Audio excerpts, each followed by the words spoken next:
And I wish somebody would have just told me this before I started my YouTube channel.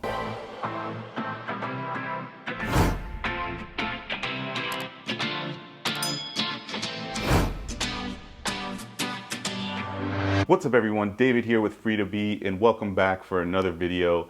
And in today's video, I want to share with you guys 3 things that I wish I would have known before I started my YouTube channel. 3 things that I've basically discovered in this first year. And if many of you know now, I've hit the 1-year mark on YouTube, and I've uploaded consistently over the past year or so. A little over a year, and this year I want to actually make a commitment to go ahead and upload a few more times a week. So with all that said, if you're new to the channel, go ahead and take a moment and hit the subscribe button down below. On this channel, we document my progress to financial independence, and in doing so, I build a blueprint that hopefully others can use or find helpful in some way. And if you're not new, I do really appreciate all the support that I've received from you this past year. Thank you so much. It really means a lot to me. Those people who've left comments, sent me messages, or just in person that I know, who really encouraged me to continue pushing myself and creating content every single week. Okay, so like I said, we're gonna talk about 3 things that I wish I would have known. And if you're contemplating starting your own YouTube channel, you're gonna wanna watch to the end of the video because all 3 of these are pretty important to know before you get started. Okay, now before we go into any of that, I do want to recap my first year on YouTube. As I mentioned just a minute ago, this is my first full year uploading to YouTube, and I want to share with you some of the goals that I had and what I achieved. So my plan really was never to blow up this channel and go viral within the first year. I just simply wanted to accumulate at least 10,000 views in my first year and 100 or so non-family or friend subs. So people who subscribed or found my channel, you know, just going through YouTube without me actually going and recommending it to them. That was really the goal, and I achieved both of those things. Now, along with those goals, another goal was to upload consistently at least once a week. And in that first year, I think I missed maybe 2 weeks, but I tried to upload every single week, and I think I had 51 total uploads all of last year. Now, this year, I do have some other goals for myself that I've set in place from the beginning of the year, and that's to upload at least twice a week. And my goal is to hit 50,000 views by the end of the year and at least 500 subscribers. Now, those really don't mean much to anybody else. They're just, you know, meaningful to me because it shows that I'm actually making an impact in terms of the content being useful, people finding it, subscribing to the channel. And I want to note that I haven't actually started pursuing, you know, advertising my channel. I haven't actually really put it out there in the public on any of my public social media feeds or anything like that. I kind of wanted to just grow organically so that I can reach as many people as I can and help the audience that way. Okay, so what are the 3 most important things that you need to know before you start a YouTube channel, and kind of lessons learned from my experience this first year? Well, the first one is how much of a time commitment YouTube actually is.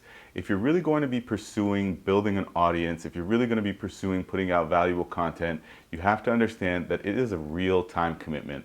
And there's times where you don't want to put in the work, you don't want to put in the effort, you get lazy or something like that, but you can't do it. If you're trying to really build and grow a community on YouTube, you have to be willing to put in the time. And what I mean by time commitment is, honestly, I have a 9 to 5. I put in between 45 to 50 hours a week doing that. And then I put in another probably 20 hours a week on YouTube. Now that's taking into the fact that I do right now try to upload at least twice a week. But last year I was easily putting in 10 hours a week as well, because it involves a few different phases. It goes beyond just the filming of the video, editing it, and publishing it on YouTube, but you do have to actually research, spend time researching and scripting any of the content you want to put out there, because if I just sat here and try to go off the top of my head, there'd be a lot of dead moments, and I really wouldn't have value to bring to you in terms of the content. So it does take time to research. I do put in the effort to script out what I want to say, you know, even if it's just general talking points. I put that on paper so that I have it, so that it seems a little bit more cohesive when I'm out here talking to you in front of the camera. So like I said, the time commitment thing is a huge factor, and I really didn't understand how much of a time commitment it was going to be. I think when I initially started, I knew that I was pretty good in terms of editing and filming, but I didn't understand that, you know, thinking about topics to bring to you, you know, researching those topics, those were going to be things that took a lot of time as well. And depending on what you want to bring to the audience and how frequently you want to upload, estimate that you're going to be putting in no less than 5 hours of time a week, probably closer to 10, 15 hours a week building this channel, and that could cut into your free time if you have weekends off. That's going to be a huge sacrifice you're going to have to be willing to make if you're really serious about, you know, building a YouTube channel. Now, the second thing that I didn't understand before starting a YouTube channel that I kind of just learned as I was going, probably my like 4th or 5th upload, was how important the YouTube analytics are, and understanding those analytics really make a huge difference in terms of how your videos perform. So it's really important to understand what goes into making those up. And that can include anything from your click-through rates to audience retention. These are all different factors, different variables that you have to understand about the analytics and about the videos you upload, so that you can try to make sure that each video that you do upload is performing to its best ability.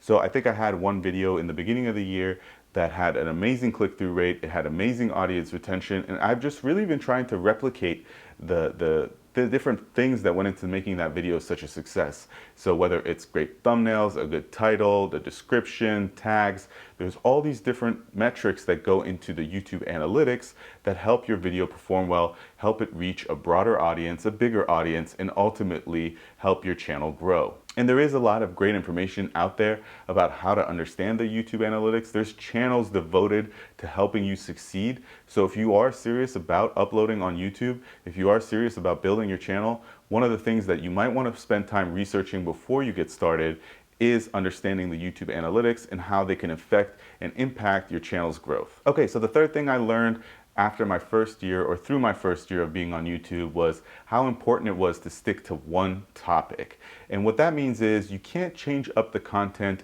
every single week. If you want to have a channel where one week you're talking about finances, the next week you're talking about cars, the week after that you're talking about your family, lifestyle, whatever it is, if you're too broad, it's going to be really difficult to retain and build or retain. If you're too broad, it's going to be way too difficult to build and retain your audience, because they're not going to know what to expect. So if somebody finds your channel based on a car video that you made, and then they're expecting that future videos are also going to be car related as well, they might subscribe just on that basis and find out later down the road that your next video is about tech, or it might be about finance and has nothing to do with cars, and that might disappoint them to the point where they might unsubscribe to your channel, which overall does hurt your growth. Now, I did find out the hard way that when I tried to diversify early on, this did happen. So I have lost some subscribers because of this, because I try to differentiate too much. So my focus remains financial literacy, and I do sprinkle some things here and there, but I don't expect that those videos perform very well, and they're far and few between.